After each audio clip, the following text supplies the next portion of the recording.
అందరికీ నమస్కారం అండి. ఈరోజు ఒక మంచి వంకాయ రెసిపీతో మీ ముందుకు వచ్చేసాను. వంకాయ రెసిపీలు చాలా ఉన్నాయి. గుత్తి వంకాయ కానీ నార్మల్ వంకాయతో కానీ చాలా రెసిపీలే ఉన్నాయి. ఎక్కువ మంది ఇష్టపడి తినే కూరగాయ కూడా వంకాయని. రొటీన్గా కాకుండా కొంచెం భిన్నంగా ఆకుకూరతోటి వంకాయ కర్రీని అయితే తయారు చేసి చూపించబోతున్నాను. చాలా రుచికరంగా ఉంటుంది. చాలా త్వరగా కూడా తయారు చేసుకోవచ్చు. రైస్లోకి రోటీలోకి చాలా బాగుంటుంది. మరి తయారీ విధానాన్ని చూసేద్దామా? ముందుగా నేనైతే 3 రకాల ఆకుకూరల్ని తీసుకున్నాను. ఇక్కడ మనకి ముఖ్యంగా కావాల్సిందైతే చుక్కకూర, పాలకూర, బచ్చలి కూరని కూడా తీసుకున్నాను.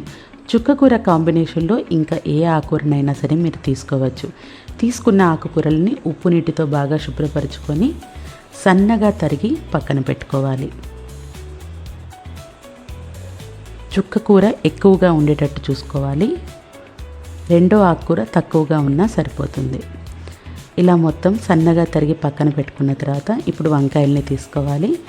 వంకాయల్ని చూస్తున్నారు కదా, చాలా చిన్న వంకాయలని అయితే నేను సెలెక్ట్ చేసుకున్నాను. ఇంత చిన్నగా దొరకకపోతే మనం గుత్తి వంకాయ కూర కోసం చేసుకునే ఏ రంగు వంకాయలనైనా సరే మనం ఇక్కడ వాడుకోవచ్చు. తర్వాత వంకాయల్ని 4 ముక్కలుగా కట్ చేసుకొని పుచ్చులు లేకుండా చూసుకొని ఉప్పు నీటిలో వేసుకొని పక్కన పెట్టుకోవాలి. ఇప్పుడు స్టవ్ మీద బాండీని పెట్టుకొని బాండీ హీట్ అయిన తర్వాత 3 టేబుల్ స్పూన్ల ఆయిల్ని వేసుకోవాలి.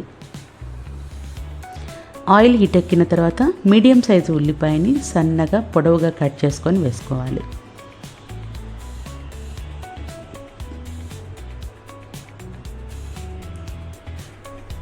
ఉల్లిపాయ కాస్త మగ్గిన తర్వాత 1 స్పూన్ అల్లం వెల్లుల్లి పేస్ట్, 1/2 స్పూన్ అల్లం వెల్లుల్లి పేస్ట్ని వేసుకొని పచ్చివాసన పోయే వరకు ఫ్రై చేసుకోవాలి.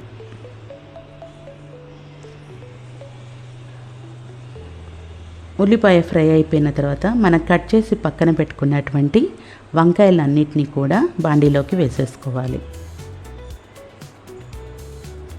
చాలా త్వరగా కూడా అయిపోతుంది. లేత వంకాయలు కాబట్టి త్వరగా మగ్గిపోతాయి కూడా.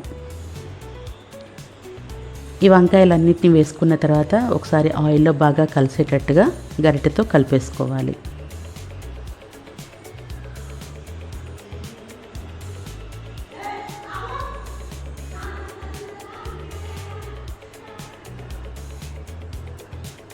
తర్వాత మూత పెట్టుకొని మగ్గనివ్వాలి.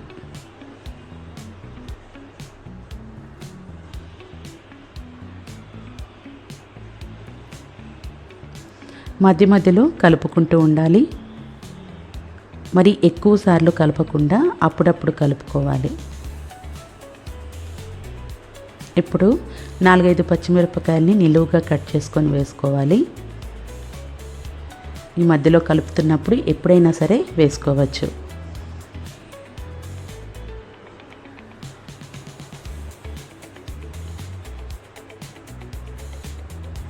మరి కాస్త మగ్గిన తర్వాత 1/2 టీ స్పూన్ వరకు పసుపు, కూరకు సరిపడినంత ఉప్పును వేసుకొని ఈ ముక్కలన్నిటిని కూడా బాగా కలుపుకోవాలి.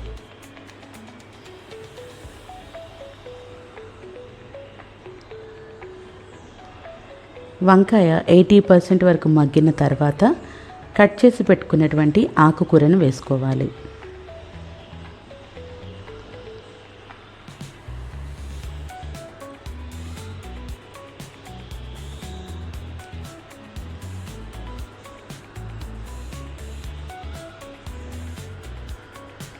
తర్వాత మూత పెట్టి ఆకుకూరని మగ్గనివ్వాలి.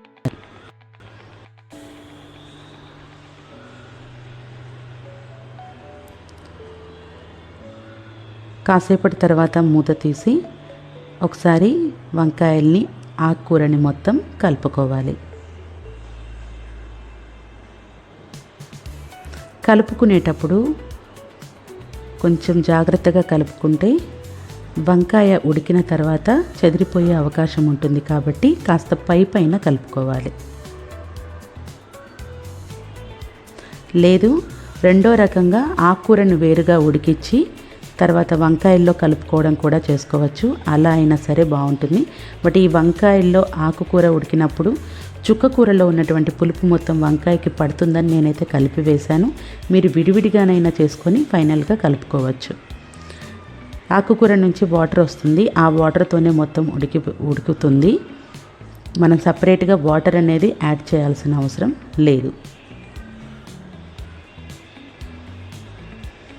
ఇలా కాస్త పక్కకి జరుపుకుంటూ కలుపుకుంటూ ఉండాలి.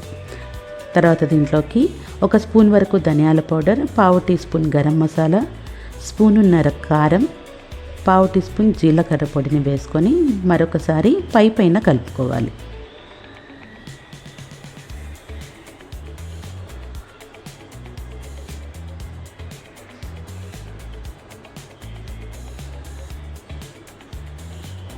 ఇలా మొత్తం కలుపుకున్న తర్వాత ఇప్పుడు దీంట్లోకి 1 గుప్పెడు వరకు పన్నీరు తురుముని వేసుకోవాలి.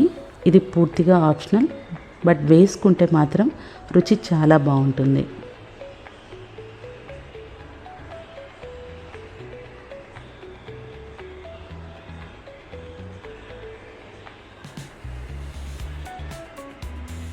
పన్నీర్ని వేసుకున్న తర్వాత మరొకసారి పైన కలిపేసుకోవాలి.